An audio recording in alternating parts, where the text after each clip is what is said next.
ሰላም እንደምናላችሁልን ክብራውና ክብራን ታላቅ ማንቸስተር ዩናይትድ ደጋፊዎች ማን ዩናይትድ ኢንፎ በፖስት ማች ሪቪው ተመልሷል። ስለምታደምጡና ቆይታችሁን ከኛ ጋር ስለምታደርጉ ከልብ ነው የምናመሰግነው። ወደ ቶተንሃም ስፖር ለንደን ያቀናው ማንቸስተር ዩናይትድ አንድ ነጥብ ይዞ መመለስ ችሏል። ጨዋታው የሚያሸንፍባቸው 2-3 አጋጣሚዎች በተለያየ ጊዜ አጋጥመውት ነበረ፣ ግን በመጨረሻ ደቂቃዎች ሩበን አሞሪም እንዲሁም ደግሞ አንዳንድ ቅያሮች በሰሯቸው ስህተቶች ማንቸስተር ዩናይትድ ነጥብ አጡ መጥቷል። ከጨዋታው አስቀድመን የጨዋታ ግምቶቻችሁን እንድታስቀምጡ በፕሪማች ሪቪው ጠቅሰን ነበረ። ማንም አድማጭ 2-2 ብሎ ጨዋታውን አልገመተም። ወደ 50 የሚደርሱ ኮሜንቶችና የጨዋታ ግምቶች ነበሩ። እናም እንደዚህ አይነት ግምት አልነበረም። አንድ አድማጫችን በጣም ቆንጆ አስተያየት ነበረው። ሩበን አሞሪም የመጨረሻ 30 ደቂቃዎች የሚወስናቸው ውሳኔዎች የጨዋታውን ሁነት ሊቀይሩ እንደሚችሉ ተናግሮ ነበር። እናም ቀይረውታል። የሩበን አሞሪም የመጨረሻ ቅያሮች ልክ አልነበሩም። ስለዚህ ጨዋታ እናነሳለን። እያንዳንዱን ጉዳይ ኢች ሚኒት ምን አይነት ኢንሲደንቶች ነበሩ የሚሉትን ጉዳዮች ያነሳን እንቆያለን። መጥፎ ውጤት አይደለም፣ ግን ደግሞ ጨዋታው ማንቸስተር ዩናይትድ የማሸነፍ እድል ነበረው። ተከታታይ ሁለት ጨዋታዎችን ነጥብ ጥሯል። እናም ጨዋታውን በትኩረት እንቃኛለን። ስለምታደምጡን እንዲሁም ደግሞ ሀሳብ አስተያየቶቻችሁን ስለምትሰጡን ከልብ ነው የምናመሰግነው። ከመሸጋገሪያ ሙዚቃ በኋላ እንመለሳለን። ላይክ አድርጋችሁ ቪዲዮውን ጀምሩ። ምን አይነት ስሜት ተሰማችሁ? በተከታታይ ሁለት ጨዋታዎችን እየመራን ነጥብ በመጣላችን ግን ደግሞ ተከታታይ 5 ጨዋታዎችን አልተሸነፍንም። ስሜቶቻችሁን አጋሩን። አብራችሁን ቆዩ።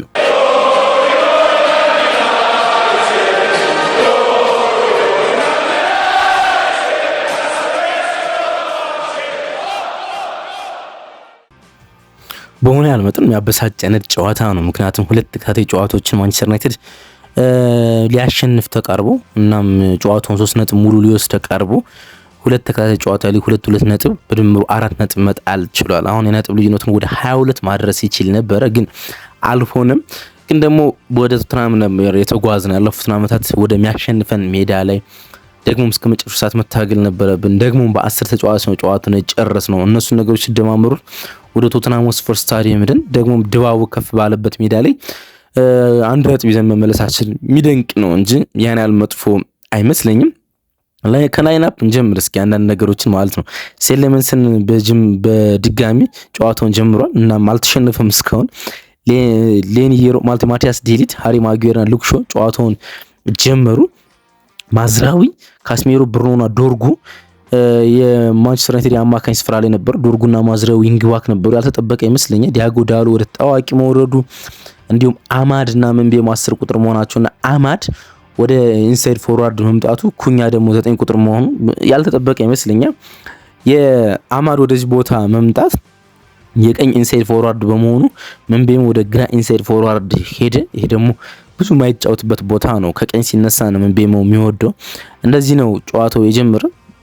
ጨዋታው የመጀመሪያዎቹ ገና ደቂቃዎች ጀምሮ ኢንቴንሲቲው ቴምፖ ከፍ እንደሚጠበቅ ነበር፣ ደግሞም ከፍ ያለ ነበር። እንደዛ ነው ጨዋታው የጀመረ። በብዙ ሙከራ ባይጀመርም ግን ፍትጊያዎች፣ ቶሎ መነጣጠቆች ምናምን የነበሩበት አይነት መልክ ያለው ጨዋታ ነበረ እና ስፐርስን እኛ ቦክስ ኳስ ለመንካት ግን ረጅም ደቂቃ መጓዝ ነበረባቸው። ለምሳሌ የመጀመሪያውን ኳስ እኛ ቦክስ ሲነኩት ቶተንሃም ስፖርት 16ኛው ደቂቃ ላይ ነበረ እና ጥሩ አጋጣሚ ነበራቸው። በዚህኛው 16ኛው ደቂቃ ላይ ኳሱን ቦክስ ሲነኩት የተሻለ ጎል የማስቆጠር እድል ፈጥረው ነበር። ከዛ ውጭ ግን ማንቸስተር ዩናይትድ በተሻለ ኳሱን ይዞት በተሻለ ሙከራ እያደረገ ነበረ ጨዋታውን የጀመረው። 20ኛው ደቂቃ አካባቢ የኩኛ ሙከራ ዲፍሌክሽን እናገኛለን። የተሻለ ሙከራ ነው። የሚገርም እንቅስቃሴ ነበረው በራሱ ማለት ነው። ምክንያቱም ብቻውን ብዙ ነገር ለማድረግ ሲሞክር ተመልክተናል። ሮሜሮ በእጁ አስነክቶት ነበር። ዳኛው እንግዲህ ኳስ ወደ እጅ ነው ወይም ደግሞ የተፈጥሮ የእጁን እንቅስቃሴ መሸፈን አይችልም ብሎ ስላሰቡ ይመስለኛል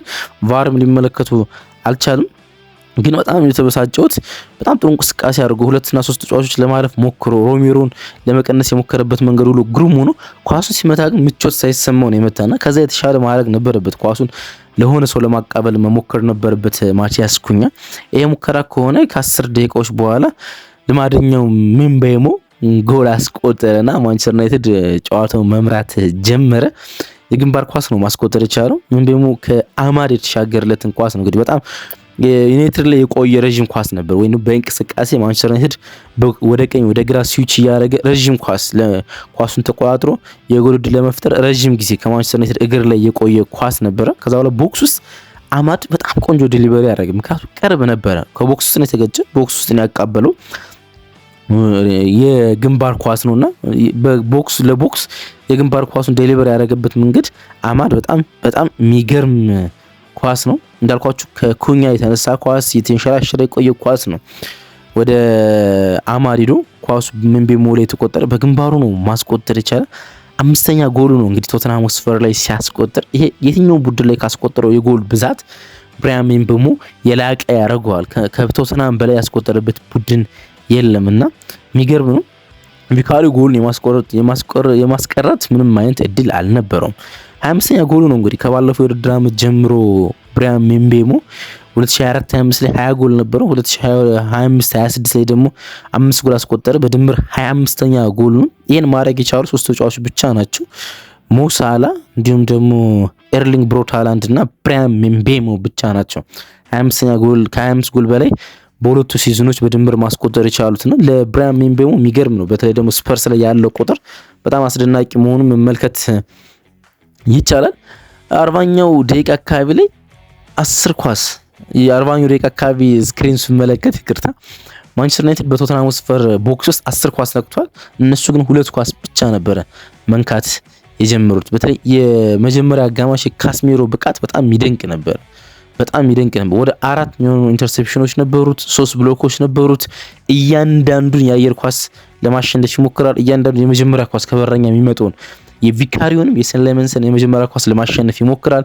እናም የመጀመሪያ ኳስ ለማሸነፍ እሱ ስለከበዳቸው እያንዳንዱ ኳስ ያሸነፍ ስለነበር አንዳንድ የመጀመሪያ ኳሶችን 3v1 ነበር ወይም ደግሞ 3-1 ነበር ለማሸነፍ የሚሞክሩት። እንደዛ ሙሉ ለማሸነፍ ይሞክራል። በተለይ የቪካሪዮን ኳስ ቶተንሃም ሆትስፐሮች እያሸነፈባቸው ስለተቸገሩ የመጀመሪያውን ኳስ 3 አማካኞች አንድ ላይ ሲሆኑ እንመለከት ነው። ፓፕሳር እንዲሁም ዣቪ ሲሞንስ እንደዚህ 3-4 ተጫዋቾች አንድ ላይ ሆኖ ለማሸነፍ ሞክረው በጣም ጥሩ የመጀመሪያ አጋማሽ ነበረው። የመጀመሪያው አጋማሽ ላይ በእንደዚህ አይነት መንገድ ተጠናቀቀ።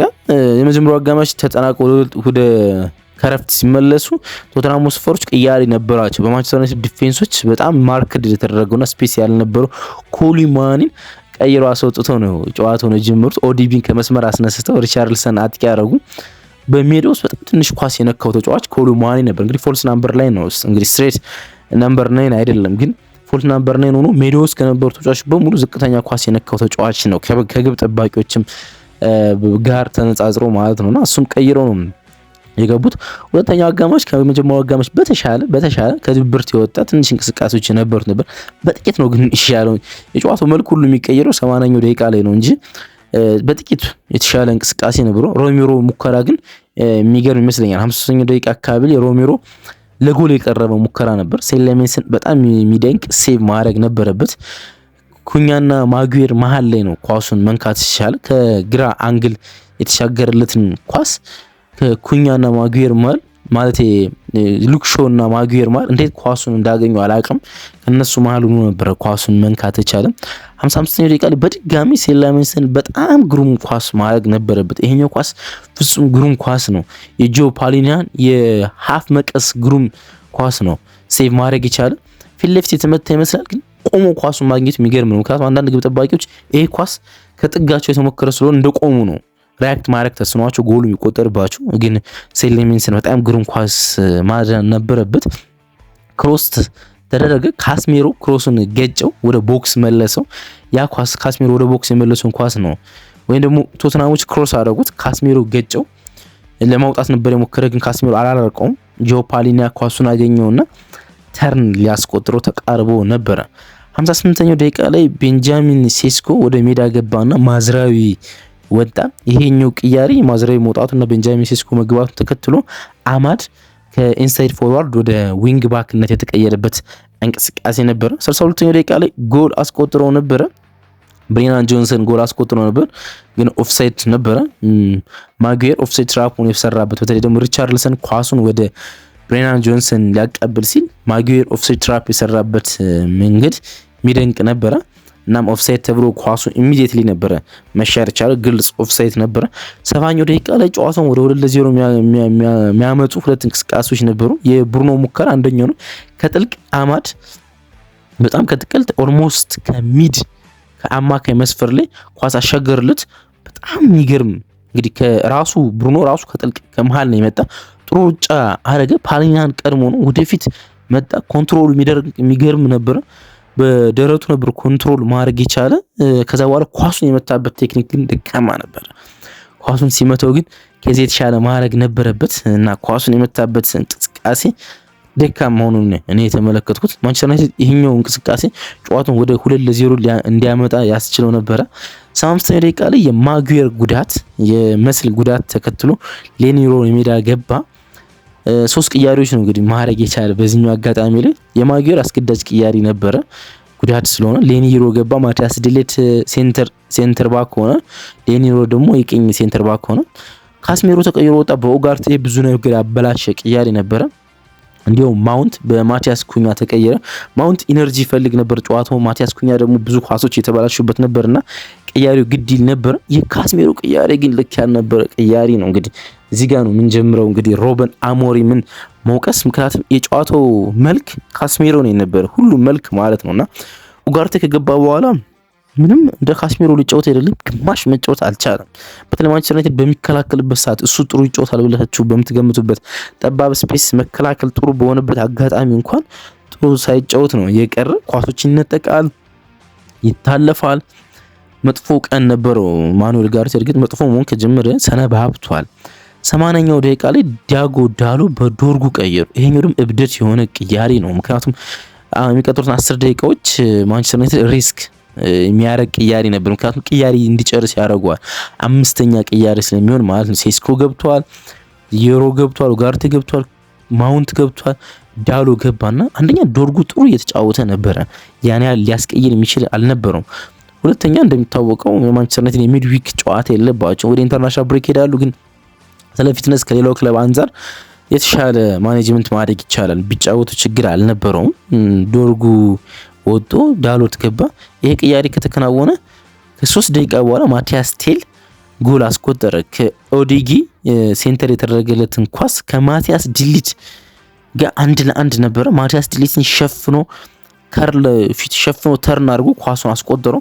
በዚህኛው እንቅስቃሴ ላይ ማቲያስ ዲሊት ሲበሳጭት ነበር። ደግሞ መበሳጨት ይገባው ነበር። በጣም ደካማ ኳስ ነበረ። ስለምንስል ለመቆጣጠር አስቸጋሪ ኳስ ነው። ምክንያቱም ጎል የቆጠሩ ከ3 ሜትር አካባቢ ላይ ስለነበረ ማለት ነው። ማቲያስ ዲሊት ግን ማቲያስ ቴሊን የሸፈነበት መንገድ ወይም አጋጣሚ ደካማ ነበረ ለኔ ማለት ነው።